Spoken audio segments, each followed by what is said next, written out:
Here are 3 reasons why taxes have to be raised on the richest Americans. Number 1, we've got a large budget deficit, and if the rich don't pay their fair share, the rest of us will either have to do with less Medicare and Medicaid and fewer public investments in infrastructure and education, or we'll have to pay even more in taxes to make up for what the rich don't pay.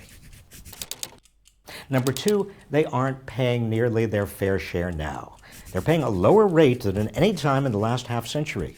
Before 1981, the top rate was 70% or more. Even with all deductions and tax credits, the very rich paid at least 52%. But now the top rate is down to 35%. And because so much of their income is in the form of capital gains, the very wealthy, in fact, pay far less. Mitt Romney pays less than 14% on an income of over $20 million a year. Number 3, they can afford to pay more. The wealthy are taking home a larger share of total income than they have in 80 years. The top 1% is getting more than 20% of total income. The 400 wealthiest Americans have more wealth than the bottom 150 million Americans put together. Don't believe their propaganda about the rich being the job creators.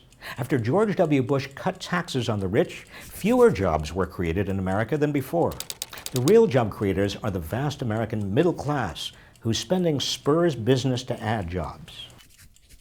And the real reason unemployment is still high is because so much of the nation's income and wealth continues to go to the top and not to the middle class. And don't believe higher taxes on the rich slow economic growth.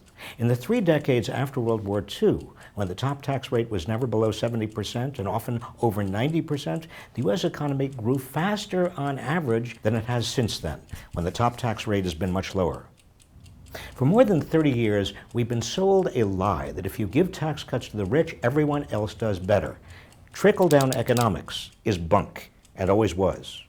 Demanding that the wealthy pay their fair share isn't class warfare. It's common sense.